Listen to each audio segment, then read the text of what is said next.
What's happening, fam? L.A.R. movement still moving. Book is entitled Lessons from a Non-Custodial Father at Amazon, Kindle, and Create Space. Link will be in the description box below as usual. Go get it. PayPal link there also. They asked me to put it up, so I'll put it up. Thanks everybody for supporting. But this video is entitled Is Technology Hurting Testosterone? You know, recently I made a video about this maybe a year, 2 years ago, about people having low testosterone. And one of the things I was stating about that is social media narcissism and men not doing a lot of things based in our gender roles anymore, right? And us doing soft stuff. And what I mean by that is this. Technological era, you know, after industrialism, like this era we in right now. When I was a kid, I went outside and played. I socialized. I roughed myself up, right? So I still have a thing about being out in the elements, working with my hands, having a conversation with people, being able to handle myself in confrontation or conflict, or being able to have conflict resolution. But right now, I'm starting to realize that, you know, technology is really killing a lot of these guys' testosterone, because let's just put it to a competitive. People don't really compete like they used to, because you're competing with your thumbs. You know, like we play video games and we went outside. You know what I'm saying? Like we actually liked real competition over video games, though we like video games. But we like competition. Now people don't like real competition. They just like video competition, virtual competition. So this is and you know, we always would make fun, like the kids in our family who were kids who, you didn't realize this, but children are very emotional when they play video games. If they're losing, they have breakdowns. But if you grow up competing, you realize you win some, you lose some, but you learn how to compete. Children don't know what it's like to actually compete and win and lose. So a lot of times they lose it. You know, we used to call that kid that was losing, I'm taking my ball back, because they never really were competitive to begin with. They're soft. So technology, even in the video and the gamer community, makes you soft, right? Now, also, technology makes society move faster and to a degree more efficient.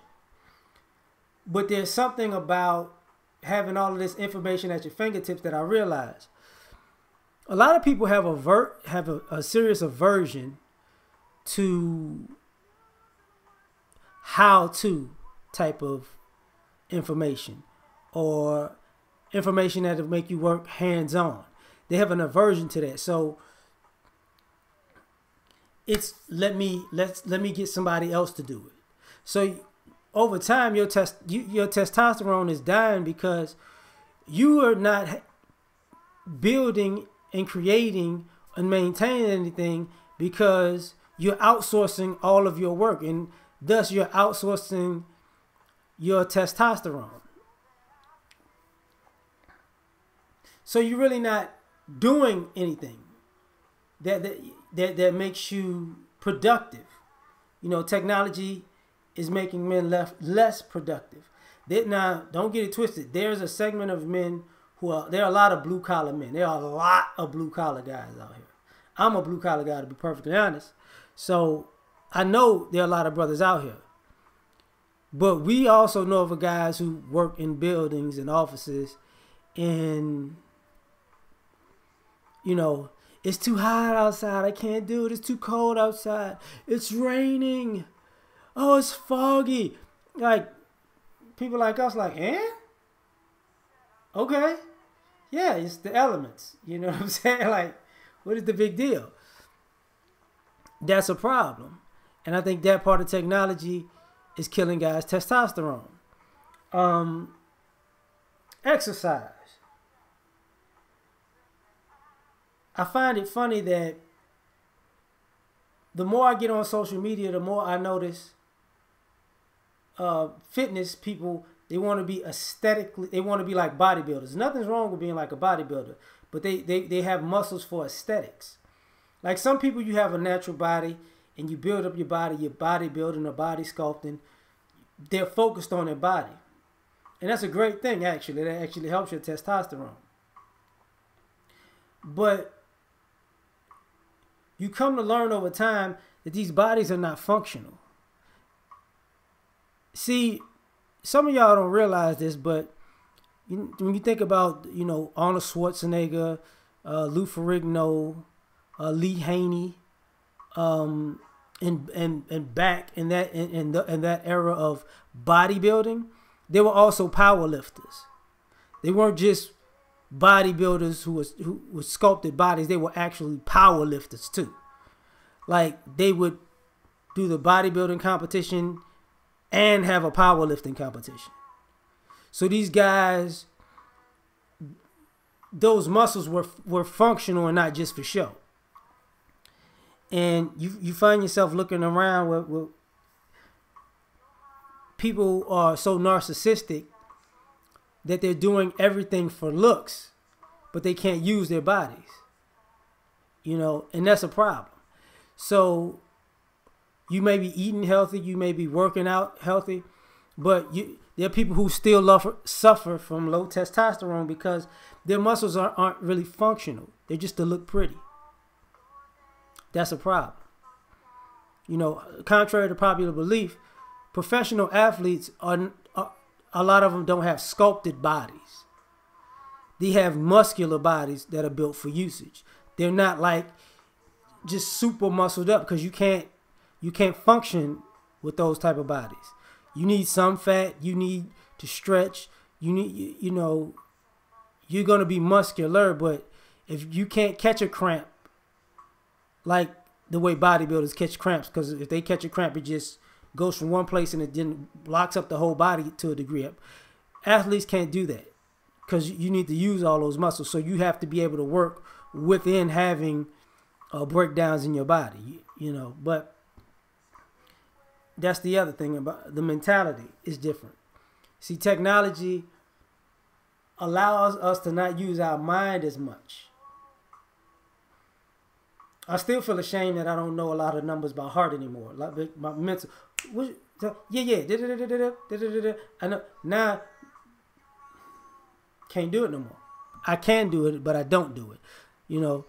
So the mental capacity, because of technology, slows down and it messes with your ability to do things because you have a brain full of more useless information in this information age than ever before, just in my opinion. So having useless information is not doing you any service. So you're not creating anything. Thus, you're not using your testosterone like you could be. Thus, the idea of, if you don't use it, you lose it mentality. So that's a problem. I just think technology is hurting testosterone because of these things. Now, the other thing that I find interesting is, how can I say this? Fashion.